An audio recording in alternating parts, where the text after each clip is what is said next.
This is the Equid E-Commerce Show with your host, Jesse Ness, along with Richard O'Tay.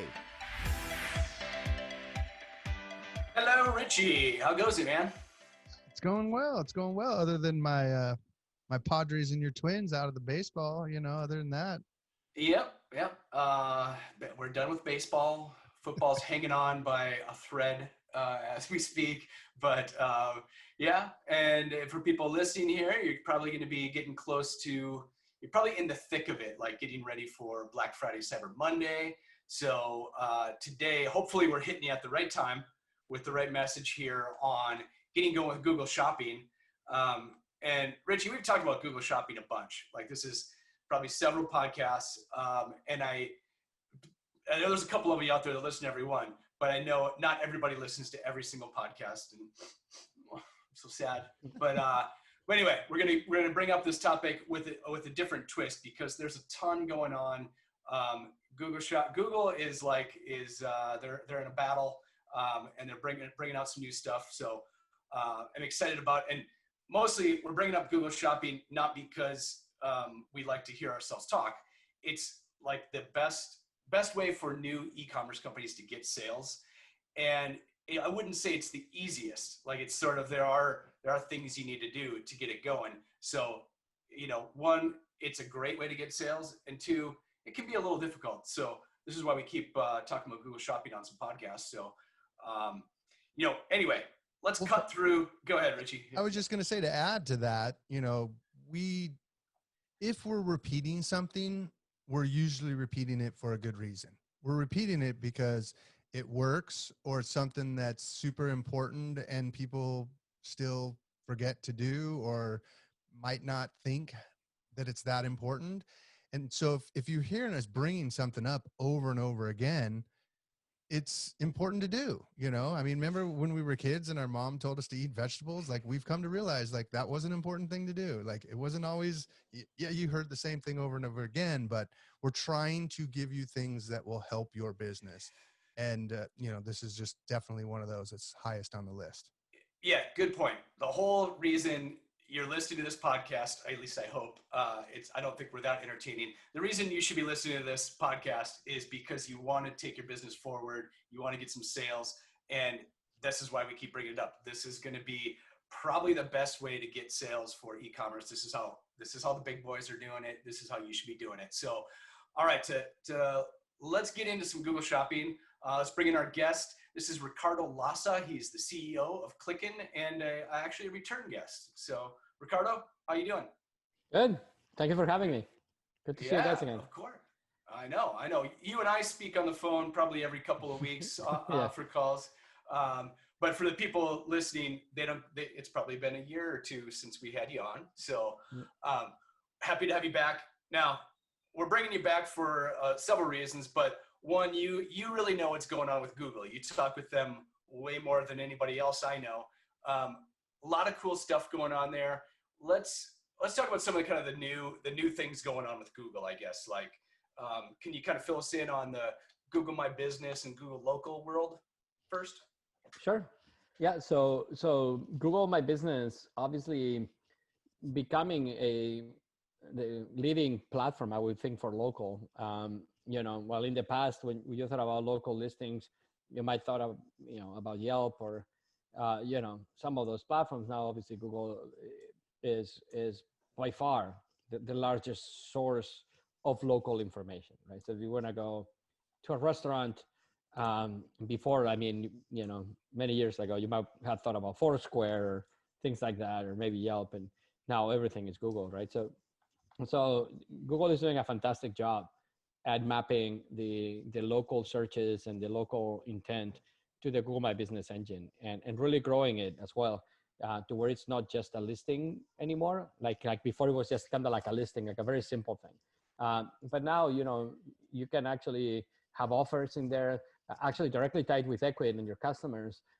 You can have a coupon every month that actually goes on Google My Business, and it's becoming more and more like almost like a two-way communication mechanism. While in the past it was only a one way, the end users will find you and kind of go to your store. Now Google is providing tools also, you as a merchant, to go back to your customers, right? And then actually say, hey, these are my offers. This is my new schedule. Like, let's say that you have a special schedule for the holidays. Again, this is a coupon that you can use, and so forth. And all very tied as well with calling the business, um, going to the business. The numbers are actually truly outstanding. For local searches to actually going to the store and purchase, it is a huge influence on the purchase behavior. So anyway, really excited what Google is doing on that side with reviews. For example, the reviews are critical on the rankings, and I love that. Personally, I've been always a little bit against SEO, to be honest with you. That's why actually we built Kliken, right? Because you can guarantee results. And I love the fact now that a lot of the organic rankings from Google come from reviews, because I think that's actually fair, right? If you have a good company, you cannot link farm that. You cannot hire somebody to fake reviews, and it's difficult, right? So it's actually great that they're using that as a proxy for a high quality business. But I think it's going to be really exciting with a lot of the developments also happening post COVID. And I know that you on Equid have done tremendous great things for the end store owners, like curbside pickup, delivery, to help them during these times. So with the context of local search on Google My Business, plus having the ability to go and do pickup, curbside pickups and things like that, I think it's just a great addition to the mechanisms and the marketing that the users are using now.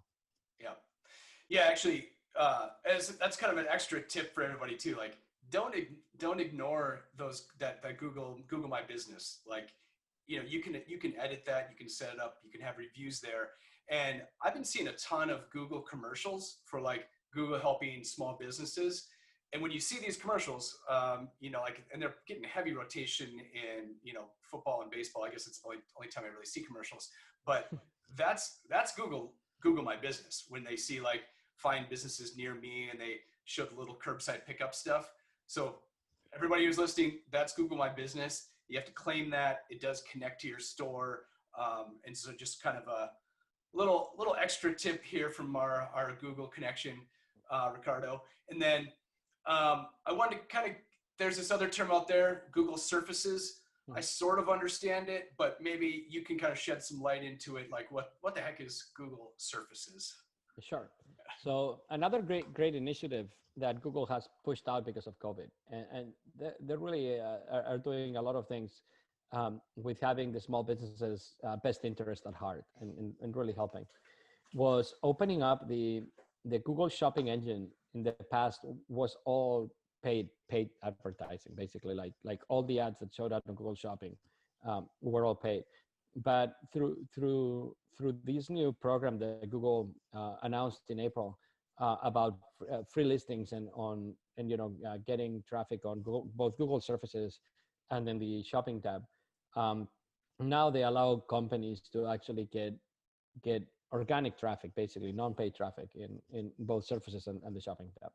So what is Surfaces? That's a good question. It actually encompasses many surfaces from Google. That's why it's actually called Surfaces. Basically what that means is that your products might show up in searches on, for example, Google Images or even Google Search itself. So not the shopping tab. So the biggest difference really is the shopping tab is what Google calls enhanced listings. So the technical term is enhanced listings. And basically those are the listings that you could see on shopping that are not paid. And they're only on the shopping tab of Google. However, though, your products might show up in other places, like I mentioned, like image search or actually regular search in other places, and that's powered by the Surfaces engine. So they're a little independent, but kind of same concept. Got it. Now, the key thing I heard there is this is free organic traffic from Google. So everybody likes free traffic. As much as we do a lot of paid search and paid traffic, there was some free traffic there. So I saw Richie light up as well. Everybody likes, we want to get some free traffic. You don't want to pay for everything. I mean, the only time we don't like traffic is when we're driving on the road, right? Other than that, when it comes to business, we like traffic, especially free. Yeah, I like the free. And now when this was announced in April, like this was kind of they've changed the name on this a little bit. Like this was the free organic, free listings, there's a bunch of terms that were thrown out, free organic shopping listings. I know I'm butchering that a little bit. But now let's kind of dive into the meat of it here is the Google Shopping. Actually, Ricardo, since you do this all the time, maybe you can kind of give a walkthrough of like, if you want to do this on your own, what would the steps be for a merchant to set this up? Because it is possible, but if you want to go outline the steps that somebody would go through. Sure. Yeah. So there's a bunch of steps. So first step is that you need to get a Google Merchant Center set up for your business, right? So you will have to go on Google, get a new Merchant Center account, get that, basically get your store approved for Google Merchant, for the Google Merchant Center. That requires a bunch of steps. So that's not just one simple step. You need to have your store verified. So that means that you will need to take a meta tag and place it on the store manually, and then tell Google, and hopefully Google gets it and hits it. Then you need to get set up all your policies, like shipping policies, refund policies, return policies, your shipping methods, your payment methods, your contact information, readily on the website. Then that has to be approved one by one. So if any of them fail, you cannot go live. And then once you have accomplished all that, then you need to generate a feed for your products manually, probably like get a CSV file on your computer and get it there, then set it up, update it on your own, or hopefully, set up a scheduled task to do that of some sort. And if you do all that, then you would be able to put the products on Google Merchant Center, basically, through a fairly laborious, intensive process that then also you have to keep on doing. So this is not a one-timer. It's not like you just do it one time and you're done. You need to keep all the products up to date, because obviously if you change prices on the store, they have to be changed with Google. And if Google actually crawls the stores, so they actually do find price discrepancies. And if that happens, they shut down your listings and things like that, right? So it has to be a very dynamic process daily. I would say minimums daily that you have to do that. And then if your products don't get approved over a period of time, then your account is going to be disapproved anyway. So it's actually, it can be done, but it would be a little bit like if you want to cross the pond on an airplane, and you don't have autopilot, and you have one pilot, and you have to go back and forth all the time. So yeah, it makes your life very difficult. Yeah, for sure. And that also assumes you set up all your products correctly, and you had a SKU, and you had all the weights and things like that. Like, it's a fairly involved process. So for the people that are the hackers listening, you can do this. Like, go nuts. It's available. A lot of people can do it.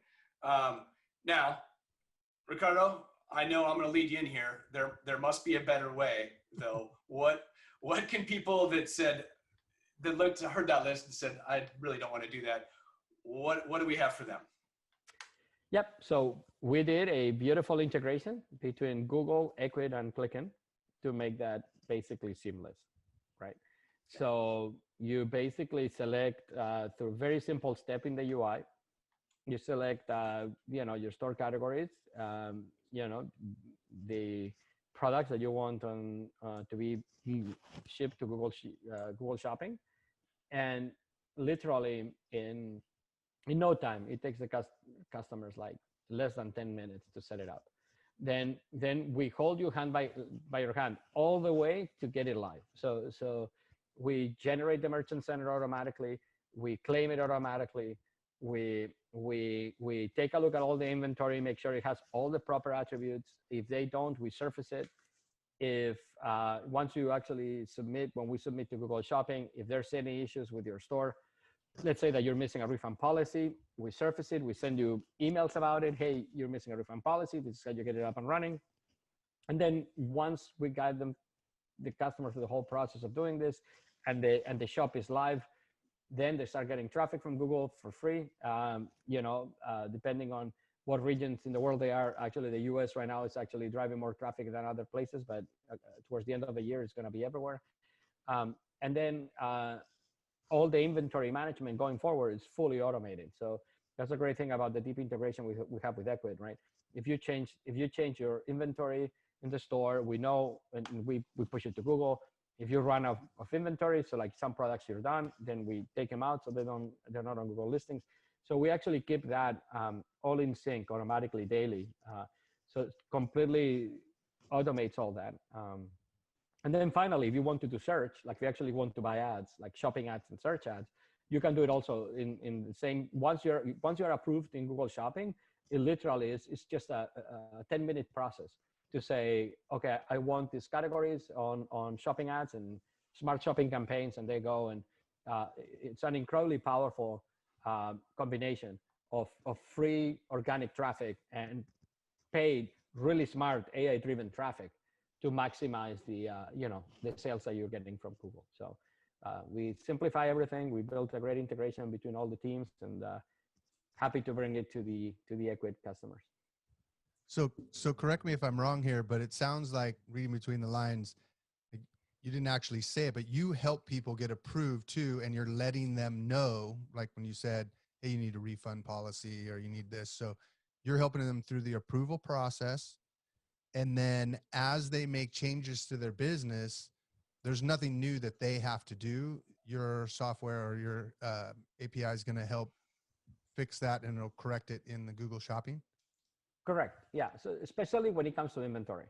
So like as you add new products, you delete old products, you change products, like you update products, you change pricing, you add a new category of products, all that automatically gets pushed. So it is once you're set up, the maintenance of the inventory sync between Google and the store is fully automated. So basically what I'm hearing then is they can go free or they can go headache free with Kliken. I never thought about it. That's what we should be called that. We should be called an aspirin. We're like, hey, just in case, go ahead, use it. Yeah. I think Richie's pitching for a marketing job there, Ricardo. Okay, I have to say, I love that line. That's great. Go ahead, take it away. Yeah. So now the beginning of this process, so that's, this is like a managed service, almost like an agency, because some of this stuff, it's not like a computer can't do this. Like you have actual people that are working with you. Is that correct? It's correct. Although I have to admit, most of it is AI driven. So okay. When you think about an agency, we call it AIFM instead of the IFM, right? So a lot of it's AI driven.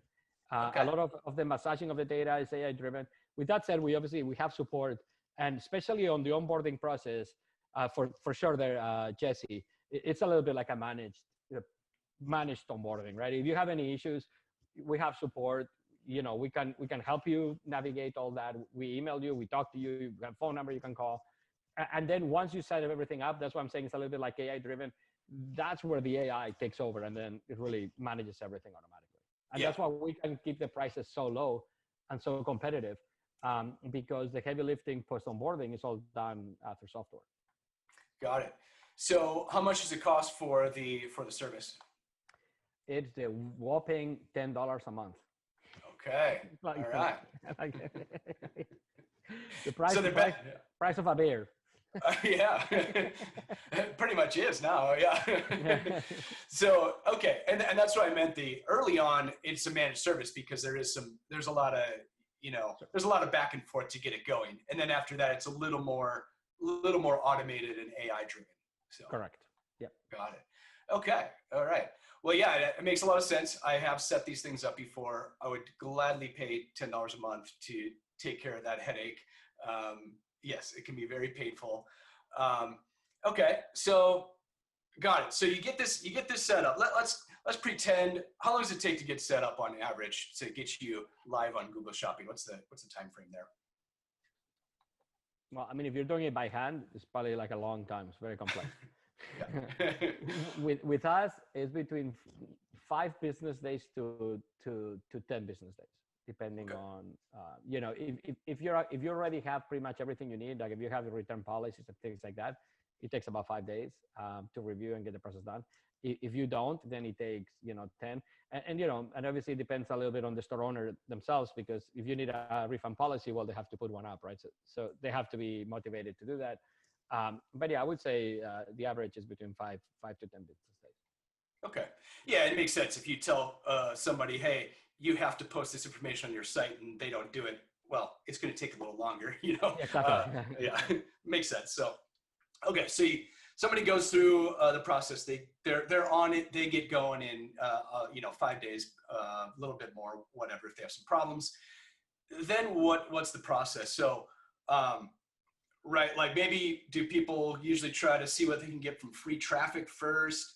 Or do people, go advertise right away? Like, what's the usual process? That's a great question. Yeah, I think there's like three main like paths that we see.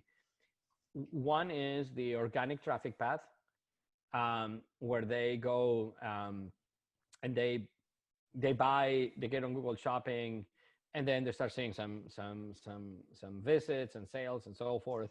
And it's kind of like a shorter period of time, and then later on they buy ads. So that we also see. There's a huge percentage of the users that start organic and then they enhance the traffic with ads. However, as on Ecwid, you can buy at the moment of purchase, you can also buy a shopping campaign at the same time. So just basically give me free listings, give me free traffic, and then a campaign all in one. And a significant group of people actually do buy that. They do that. And then Sure.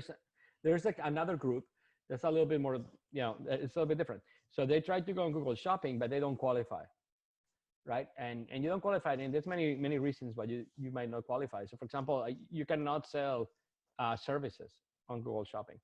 And Yep. it could be that somebody's using the Ecwid store to actually have a catalog of services, right? And things like that, right? So we actually see a group of people, and that doesn't fit that well into the Google Shopping engine, but then they can buy search ads. So that goes back to the old SEM, Google, keyword, old AdWords type Sure. of platform. So it's like kind of three main groups. I would say that the services group that I was discussing is a very small percentage. It's probably like a less than 5%. 95% go both on so 95% go on the free side, and then I would say maybe 20 to 25% buy ads. So yeah, we do see a lot of people though buying at the time of purchase, buying both ads and free at the same time. Okay. So now, Ricardo, like you see a ton of Ecwid merchants. So I mean, I don't know, probably thousands. So for people that sign up and do like they're just looking for the free traffic. They just want the free organic traffic. They sign up, they do everything.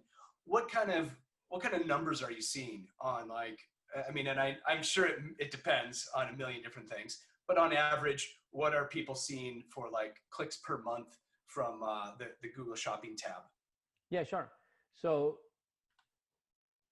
if they get approved, that's probably obviously the first step, because you have to get approved, and they have to have everything. Once they get approved, the vast majority of customers do see clicks. So the good thing is like the vast majority see between 10 to 100 clicks a month. So it's actually a pretty good number. And then we see about 25% of the users that actually see sales pretty right away, like in the first 30 to 45 days. So so I would say for a kind of like an organic platform with a very low cost of maintenance, it is a no-brainer. Actually, if you think about it from a cost per click perspective, and we actually have done that analysis, so we actually think $10 automation fee for 100 clicks, you're in the cent range, and it's just a great value. But I would say almost everybody sees clicks. About 50% see a significant amount of clicks, and by that I mean hundreds per month. Yep. And then about 25% see sales and so forth in the first month. Okay. Good. And that's first month. So like, yeah, like Yeah, that's enough. there's a big difference between, eventually everyone will get some sales if you can stick it out, Exactly. But, it's like, and Google is great at that too. So they actually, like, they give you the better you perform, the more traffic they give you, right? So so that's Yeah, and even so, just doing the math for everybody here, like even if you get 10 clicks, that's $1 a click. That's not, it's not a great number, but it's not a crazy number either. Like it's about average, right? If you get 100 clicks, you're at 10 cents anymore. Like you just don't get 10-cent clicks in an area that's I guess good qualified traffic, right? Like where they were actually looking for your product, they typed it in, not just it's not a random click. So anyway, that makes sense from there. And now we didn't, I don't know if we went into what the Google Shopping tab is all that much. So for people that are like, since this is a podcast and, think of when you Google stuff, there's the little tabs underneath the search bar and there's one labeled shopping. That's Google Shopping. It's gotten a ton better than what it was even a few years ago, mostly because they're putting in free listings now. These used to be only paid, which, it kind of eliminates, I don't know, half the people out there, if not more. So anyway, just everybody picture, that's when we say the Google Shopping, tab, that's where it is on Google. And Ricardo, is there anybody you've seen that maybe is having more success now with this Google Shopping tab than they did with what used to be Google Shopping like a year ago when it was all paid? Like, is there anybody that's like, wow, I don't know, it's uncovered some new method for them? I don't even, anybody that's found unexpected success with this? Yeah, no, I would say across the board. Because in the past it was all paid, right? So you actually had to be running ads at all times. So now the fact that you actually, so I think there's like two macro things that have happened. One is that Google is really doing a fantastic job at promoting e-commerce inside the Google engine. So Google Shopping is becoming a spot. Like, I mean, if I think myself 3 years ago, it was rare that I would go on Google Shopping to find a product. Well, right now it's almost my immediate, approach be to Google Shopping and see what's going on, and see what products there are and what the pricing looks like and everything else. So that is a huge trend. That just because of that, obviously Google is a fire hose, right? I mean, like if they point that fire hose to something, you're gonna get a lot of great traffic there. So that's one side, and then the fact that it's organic and paid together also is great. So the maximum success we're seeing is for people that are doing both. So you have the free listings up and running and you're running some smart shopping at the same time. And then that's where you see a almost like a 2 + 2 = 5, right? So you see a lot of synergy between one side and the other one. And the Google engine also getting a lot of data points on the organic side and the ad side to be able to serve everything better. So no, we're seeing actually a pretty significant uptick across the board for our customers. I mean, like it definitely is making a difference. So for those people who were using just the Google Shopping feature of yours and then decide that they want to go into doing the paid ads, is there any additional things they need to do, or is this kind of included in the initial setup? And Yep. And do you help them craft the ads, or do you give them any data maybe on how people searched, or how does that work as far as what they do next with the creation of the ads? Yeah, so it's exactly the same process is fully automated. You already are one step ahead because you already are in Google Shopping. So I mean, normally when they only had ads, the biggest roadblock was to get them on Google Shopping. Like once Google Shopping was up and running, serving the ads and making the ads is quite straightforward. So anyway, because you've already been approved for the free side, you're already ready to hit the ground running. And then the way it works is the ads, we auto generate the ads and generate the feeds and things like that. So it's basically almost the identical process. It's the same. It takes no time. It takes like less than 5 minutes to go through it. And then we automate the optimization, right? So the other big thing with ads is it's not so much the onboarding only, but okay, then how are you using my money? Right? I'm spending $500. How you actually using it in the best feasible way? And that's actually where we use a lot of AI technology to make sure that actually that is the best return on investment. On average, on the Equid platform, we're seeing about an 8 times ROAS. So for every dollar people put in, they get $8 out, and that is all fully automated.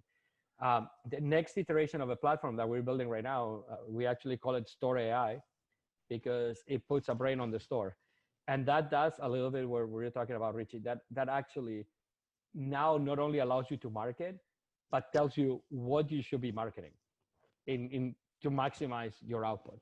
And that is actually sounds very intuitive, but actually especially for stores that are at scale, it's a little counterintuitive.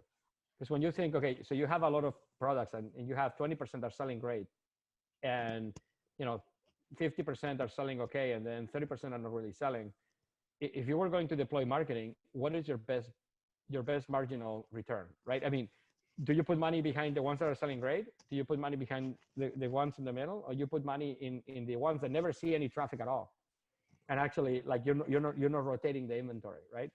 So that is actually a very different analysis that's perfect for machines. Like it is almost like a perfect optimization problem for machine learning.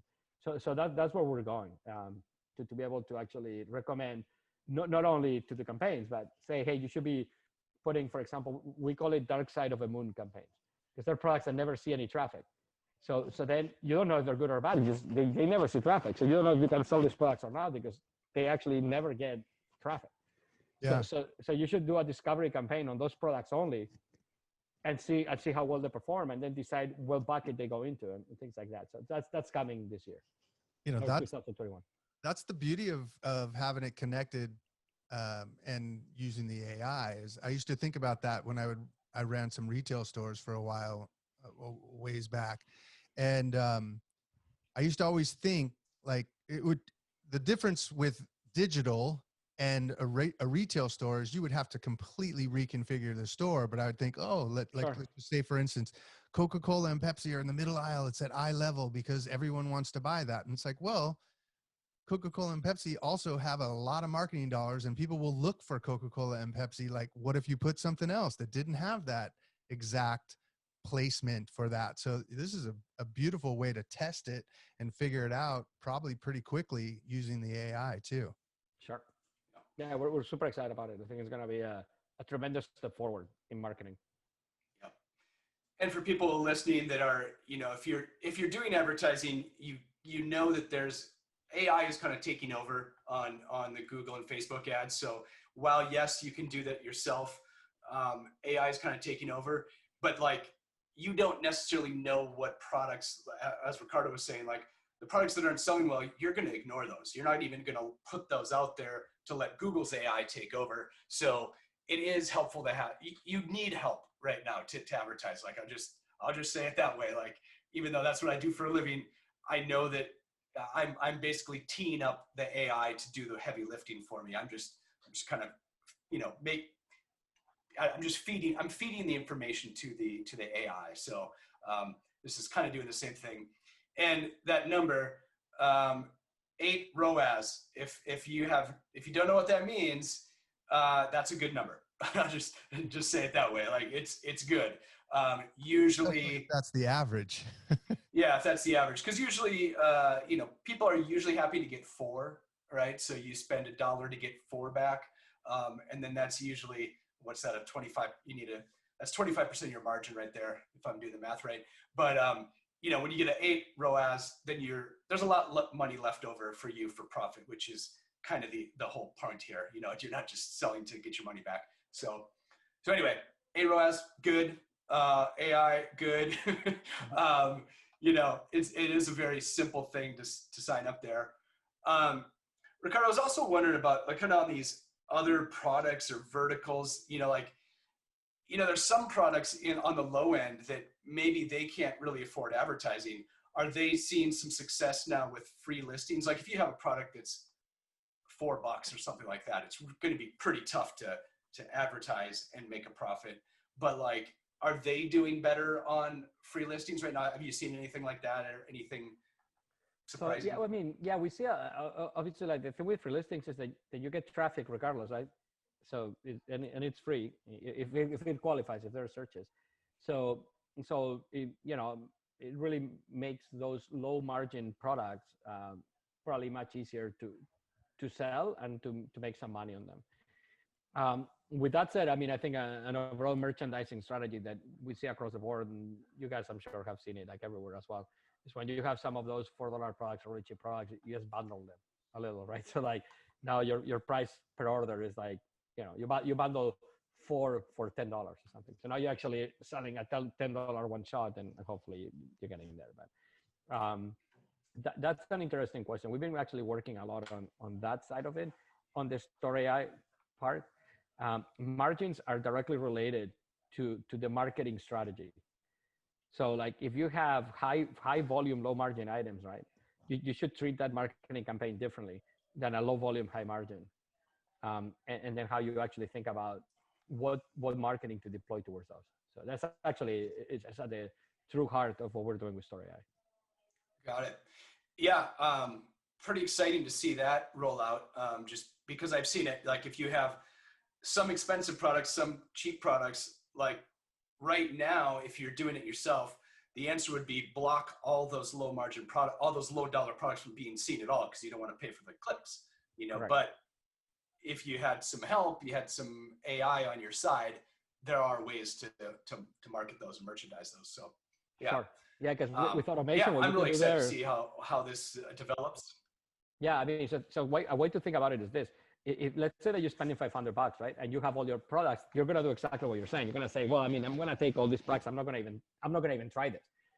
But if you have a really easy way to automate a campaign, you could say, hey, look, I'm gonna put the low margin products on a $150 campaign or $100 a month, and just run low margin products and see how it performs. See if I can get it to break even.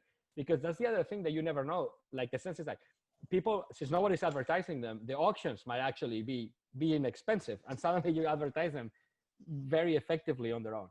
So it's actually a really interesting way to look at it, and going forward, I think there's going to be a lot of progress on that side.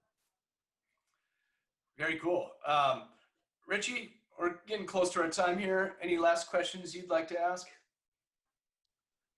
Gosh, I mean, this is one of those podcasts where it's tough to get off. I feel like I could just pick in your brain forever, Ricardo, but it's coming up. Like we have a little bit of a backlog. So this is probably going live. If you're listening to this now, this is probably mid-November-ish. Well, again, it's depending on when you're listening. But that's probably when it's going to go live. So, I mean, I would just say so you said $10 to get started on this, $10 a month to get started on this? Mm-hmm. Yes. So this is just really a matter of just getting it going, because there was nothing in there. There's a few things in life where you say, is that too good to be true? Like, am I missing something? Is there something we didn't cover? Like, I think from what I could gather based on what you said, it's that the way you attach the AI to it, you're able to help people through the beginning and keep this low price, because, you're more hands-on in the beginning, but moving it towards AI and the machine aspect of it later, like it's a little more hands off. And that's one of the reasons why you're able to keep it low. So, I mean, really, I would just say, like, let's get going on this, Jess. Like, this is amazing. Listeners should just be hanging up the podcast by now and just going and getting started. What's the way people can get started? That's what I would actually say. Like, what's the fastest way? Via the control panel, or how should someone get started with this? Yeah, via the control panel. There's two different ways. There's under the marketing section, Google Ads, I believe, and under the channels section, I think it's Google Shopping. They both lead to the same place, and you're going to enter a process that's going to be very simple, like Ricardo said. So yeah, I mean, it's right in your control panel. Get your products up there, click into there. It's $10 a month, and if you're listening to this when we think you are, Cyber Monday, Black Friday's coming, the holidays are coming, you can still get this going, and but you have to get after it like right now. So so hopefully it's timely for everybody. I'm always excited about having guests on that have like a kind of a simple way for people to get going, right? Like, e-commerce can be hard if you don't, if you don't have any help or advice. So this is the help and advice. So I hope everybody is out there taking it. Ricardo, any last thoughts you want to add for our listeners?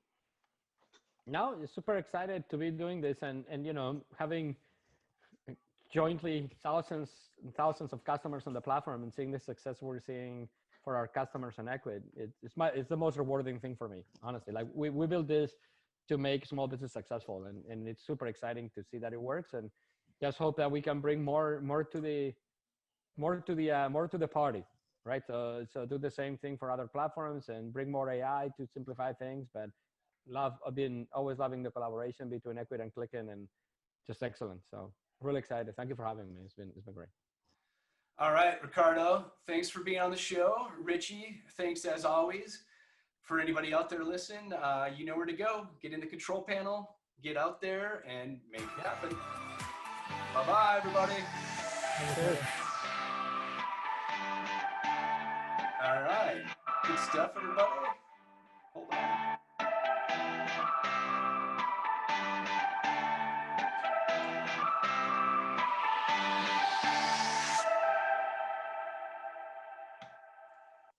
Hey, this is Jesse and Rich. We want to let you know we really appreciate you listening. We hope you find the tips we give you helpful for growing your business. You can find all of our past episodes and a lot more useful stuff at equid.com/podcast. And also, check us out on your favorite podcasting platform like Apple Podcast or Stitcher. And make sure you never miss an episode by subscribing. Be sure to let us know what you think by rating and reviewing so we can serve you better. So subscribe on your favorite platform. And come join our community, check out the transcripts, or tell us why you would be a great guest at equid.com/podcast.